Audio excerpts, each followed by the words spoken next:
Hello everyone. Today I am continuing my exercise 1.1 with question number 9.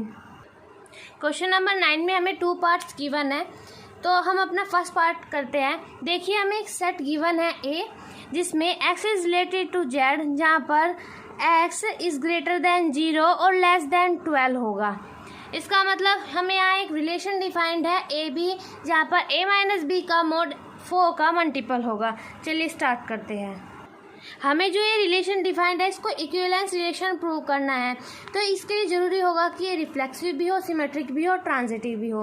तो चलिए हम reflexive देखते हैं। अब यहाँ पे देखिए हमारे पास ए एलिमेंट है जो ए से रिलेटेड है। अगर मैं कहूँ ए आर से रिलेटेड है, इसका मतलब A minus A is equal to 0 है, जो 4 का मल्टीपल है, तो इसका मतलब ये रिफ्लेक्सिव हुआ। अब अगर मैं सिमेट्रिक की बात करूँ, मैंने ए बी 2 एलिमेंट माने हैं जो ए से रिलेटेड है। अब ए बी मैंने आर से रिलेट किया क्योंकि ए माइनस बी मल्टीपल ऑफ 4 है। अगर मैं कहूँ बी माइनस ए भी 4 का मल्टीपल होगा, इसके लिए देखिए मैंने माइनस साइन कॉमन ले तो ए माइनस बी आया। आपको पता ही है मोड के अंदर जो माइनस होगा वो पॉजिटिव हो जाता है, तो फिर भी ये यही है ना, इसके ही तो इक्वल है, तो इसका मतलब ये भी 4 का मल्टीपल है, तो मैं कहूँगी बी ए आर से रिलेटेड है। तो देखिए ये सिमेट्रिक भी हो गया। अब अगर मैं ट्रांजिटिव की बात करूँ, ट्रांजिटिव में देखिए A minus B and B minus C 4 के मल्टीपल है, सो इसका मतलब ए माइनस सी भी 4 का मल्टीपल होगा ना।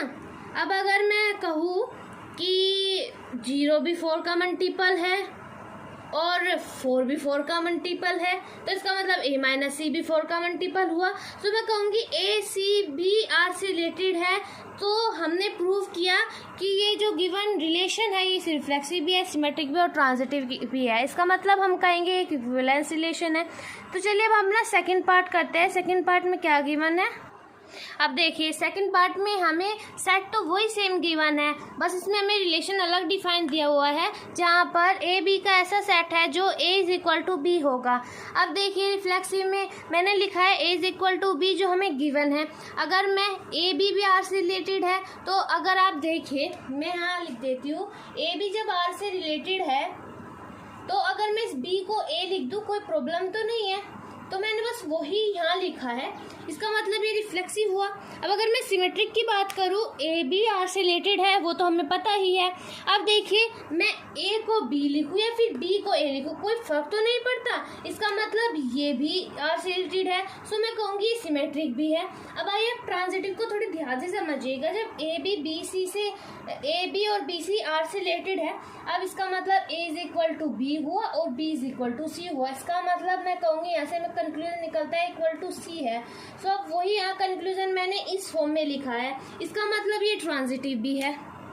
सो मैं कहूँगी कि जो ये रिलेशन है, गिवन रिलेशन है, ये इक्विवेलेंस हुआ। अब हमें एक पार्ट और गिवन है सेकंड में ही, find the set of all elements related to 1 in each case. अब जो 1 से रिलेटेड है ऐसा एलिमेंट लिखना है। अब ए इक्वल टू बी है, इसका मतलब अगर ए 1 हुआ तो बी भी 1 ही होगा। सो मैं कहूँगी सिर्फ 1 ही एक ऐसा एलिमेंट है जो 1 से रिलेटेड है। ओके, 10th क्वेश्चन में ऐसा कुछ खास नहीं है। 10th क्वेश्चन में सिर्फ हमें एग्जांपल्स देकर समझाने हैं। वो एग्जांपल मैं अगर आपको दूँ, मैं कोई और अलग एग्जांपल दूंगी, इसीलिए मैं चाहूँगी ये क्वेश्चन आप खुद करें।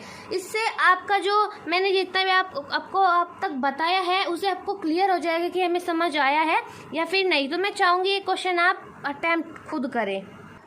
देखिए हमें क्वेश्चन नंबर 11 में क्या गिवन है, हमें एक सेट दिया हुआ है ए सेट में पॉइंट्स इन अ प्लेन, जितने एक प्लेन में जितने भी पॉइंट्स हैं वे एग्जिस्ट करते हैं सेट ए में। अब ये रिलेशन डिफाइंड है जिसमें पी क्यू, जहाँ पर पी की जो डिस्टेंस है ओरिजिन से वो सेम है किसके, क्यू की डिस्टेंस फ्रॉम द ओरिजिन। ये जो मैंने यहाँ रिलेशन में ही लिखा है, ये मैंने थोड़ा सा शॉर्ट फॉर्म में लिखा है। इसमें एक्चुअली में ये है कि distance of the point P from the origin is same as the distance of the P Q point Q from the origin. इसका मतलब है जो पी की डिस्टेंस है ओरिजिन से वो सेम है क्यू की डिस्टेंस के ओरिजिन से। ओरिजिन का मतलब है, अब आप यहाँ देख लीजिए, ये ओरिजिन है, अगर इसकी डिस्टेंस 2 है पी की तो इसकी भी 2 ही होगी, ये गिवन है। सो अगर आपको ये समझ आ गया हो तो चलिए अब हम इसको सोल्व कर लेते हैं। हमें बताया गया है कि प्रूव कीजिए कि एक इक्विवेलेंस रिलेशन है। उसके बाद हमसे पूछा गया है कि जो सेट है सभी पॉइंट्स का वो P is not related to 0 0 होगा अगर कोई सर्कल से ये पॉइंट पास कर रहा है उसके सेंटर से। तो हमें दो चीज़ प्रूव करनी है, तो पहले हम इक्विवेलेंस रिलेशन प्रूव कर लेते हैं। देखिए क्वेश्चन नंबर 9 की तरह ही है, कुछ A is equal to B के टाइप का ही, बस यहाँ पर P की और Q की डिस्टेंस सेम है, तो मैंने वही लिखा है P is equal to Q, वो भी डिस्टेंस के बेस पे सेम है। अब देखिए मैं PQ लिखूँ या फिर PP लिखूँ, कोई प्रॉब्लम तो है नहीं, क्योंकि P is equal to Q है। यहाँ पर हम डिस्टेंस के बेस पे इन्हें सेम कह रहे हैं। इसका मतलब जब पी पी आर से रिलेटेड है तो ये रिफ्लेक्सिव हुआ। अब मैं सिमेट्रिक की बात करूँगी तो पी क्यू जब आर से रिलेटेड है तो क्यू पी भी होगा। क्यों मैं पी की जगह क्यू लिखूँ या फिर क्यू की जगह पी, कोई फ़र्क ही नहीं पड़ता क्योंकि ये दोनों इक्वल है। इसका मतलब ये सिमेट्रिक भी हुआ। अगर मैं ट्रांजिटिव की बात करूँ, जब पी क्यू और क्यू एस आर से रिलेटेड है, इसका मतलब P is equal to Q होगा और Q is equal to S होगा। जब ये यहाँ से मुझे एक कंक्लूजन निकल के आता है कि P is equal to S होगा, इसका मतलब पी एस से आर से भी रिलेटेड है। सो मैंने इक्विवेलेंस रिलेशन तो प्रूव कर ही दिया। अब हम इसका नेक्स्ट पार्ट प्रूव करते हैं। जो हमें पॉइंट्स का जो सेट दिया हुआ था, अगर हम उसका एक सर्कल बनाए जिसका सेंटर हमारा ओरिजिन होगा, सो हम कहेंगे कि जो ये सर्कल है हमारा, जो हमने अभी अभी फॉर्म किया है, ये उसके पॉइंट P से पास होगा। बस हमसे यही पूछा गया था कहाँ से पास होगा, वो पॉइंट P से पास होगा। तो चलिए अब अपने नेक्स्ट क्वेश्चन की ओर चलते हैं। अब हमारा नेक्स्ट क्वेश्चन है 12। इसमें हमें एक सेट गिवन है, उस सेट में सभी ट्रायंगल्स एग्जिस्ट करते हैं। जब मैंने लिखा है ऑल ट्रायंगल्स, फिर हमें एक रिलेशन डिफाइंड है जहाँ पर T1 T2 का सेट है, जो ये इस तरह से रिलेटेड है कि T1 is similar to T2। इस क्वेश्चन में हमसे पूछा गया है कि प्रूव कीजिए एक इक्विवेलेंस रिलेशन है। उसके बाद कहा गया है consider 3 right angle triangles T1 with sides 3 4 5। एक राइट एंगल ट्रायंगल मान लीजिए T1 जिसकी साइड 3 4 5 है, फिर एक मानिए T2 जिसकी साइड 5 12 13 है, और फिर मानिए T3 जिसकी साइड 6 8 10 है। Which triangle among T1 T2 T3 are related. इसमें से हमें बताना है कि कौन सा ट्रायंगल रिलेटेड है। तो मतलब रिलेटेड का मतलब सिमिलर बताना है ना हमें। तो चलिए पहले हम इक्विवेलेंस रिलेशन प्रूव कर लेते हैं, उसके बाद हम इसको निकालेंगे। अब देखिए सबसे पहले मैंने रिफ्लेक्सिव लिया है कि T1 आर से रिलेटेड है, क्योंकि T1 is equal to T2 होगा ही, क्योंकि सिमिलर है। अब जब देखिए T1 और T1 आर से रिलेटेड क्यों है, क्योंकि T1 is similar to itself. अगर वो खुद से सिमिलर नहीं होगा तो वो किससे सिमिलर होगा, आप ही बताइए। इसका मतलब ये रिफ्लेक्सिव है। अब अगर मैं सिमेट्री की बात करूँ, देखिए T1 T2 जब आर से रिलेटेड है तो इसका मतलब T2 T1 भी होगा। अरे जब T1 is similar to T2 है तो T2 is similar to T1 होगा ना। अब अगर इसका मतलब ये सिमेट्रिक है। अब अगर ट्रांजिटिव की बात करूँ, जब T1 is similar to T2 है और T2 सिमिलर है T3 के, अब T1 सिमिलर T2 के, T2 T3 के, इसका मतलब है कि T1 भी T3 के सिमिलर होगा। सो मैं कहूँगी कि T1 T3 आर से रिलेटेड होंगे। सो ये ट्रांजिटिव भी हुआ, hence the given relation is an equivalence relation. अब सेकेंड पार्ट में हमें क्या गिवन था, ये 3 ट्रायंगल की साइड्स जो मैंने अभी लिखी हुई है, अभी बताना था इनमें से ट्रायंगल रिलेटेड कौन कौन से हैं। T1 T3 रिलेटेड है क्योंकि अगर मैं इनकी कोरस्पॉन्डिंग साइड्स की रेशियो निकालूं तो सेम आएगी। वो क्या आएगी, 1/2। तो इसका मतलब मैं कहूँगी T1 and T3 are related. तो चलिए अब अपने नेक्स्ट क्वेश्चन की ओर चलते हैं। अब देखिए इस एंगल में भी सेम वही प्रूव करना है कि इक्विवेलेंस रिलेशन है या फिर नहीं है या नहीं की तो बात ही छोड़ो, ने कह दिया कि इक्विवेलेंस रिलेशन है, बस आप प्रूव कीजिए।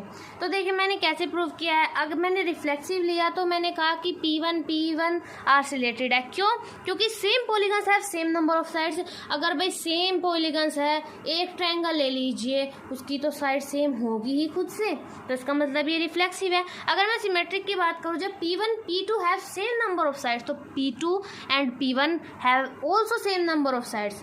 आगे लिख लीजिए, पीछे लिख लीजिए, वो तो सिर्फ माइनस में होता है ना, आगे पीछे का तो प्लस में तो होता ही नहीं। ऐसे यहाँ भी कुछ ऐसा इफेक्ट नहीं पड़ेगा आगे पीछे का, तो मैं कहूँगी ये सिमेट्रिक है। अब अगर मैं ट्रांजिटिव देखूँ, जब P1 P2 की सेम नंबर ऑफ साइड और P2 की P3 है, तो देखिए जब P1 की साइड P2 के इक्वल है, P2 की साइड P3 के इक्वल है, तो मैं कह सकती हूँ कि P1 की साइड भी P3 के इक्वल होगी ना। तो इसके बाद हमारा सेकंड पार्ट है, ये तो हो गया प्रूव कि इक्विवेलेंस रिलेशन है। हमारा सेकंड पार्ट है कि ये बताइए कि what is the set of all elements in A related to right angle triangle T with sides 3, 4, 5। 3, 4, 5 वाला ट्रायंगल तो एक राइट एंगल ट्रायंगल होता है।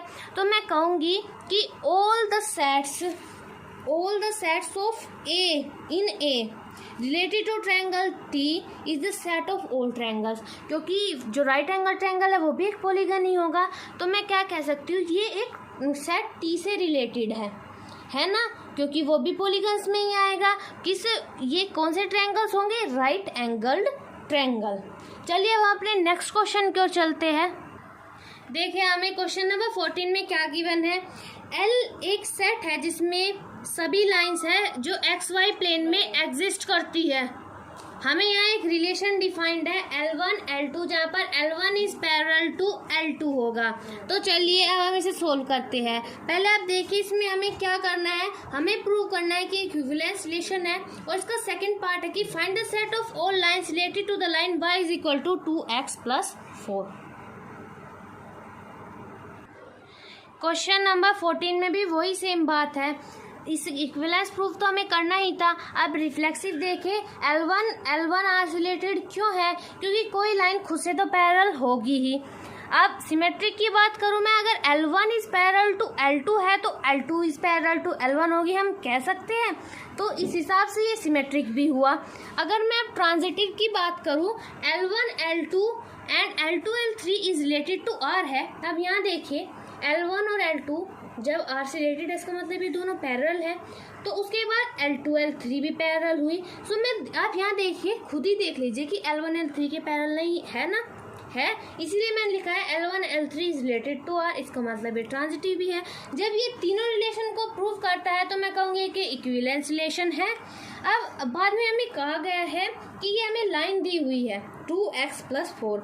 हमें वो सेट्स निकालने हैं जो इस लाइन के सेट से रिलेटेड होंगे। अब देखिए यहाँ से मैंने y is equal to mx + c से अगर मैं कंपेरिजन करती हूँ तो m इज इक्वल टू 2 होगा हमारा। तो मैं कहूँगी the set of all lines related to given line by ये, क्योंकि जो सभी लाइन जो सेट है लाइंस का वो रिलेटेड होगा y is equal to 2x + c से। तो जहाँ पर c r से रिलेटेड होगा, इसका मतलब है कि जो सभी लाइंस का जो सेट है वो रिलेटेड होगा y is equal to 2x + c के। अब हमारा जो क्वेश्चन नंबर 15 और 16 है वे MCQ क्वेश्चन है। सो इसी के साथ हमारी ये एक्सरसाइज फिनिश होती है। Friends, thanks for watching my video. Please support me to overcome. Thank you so much.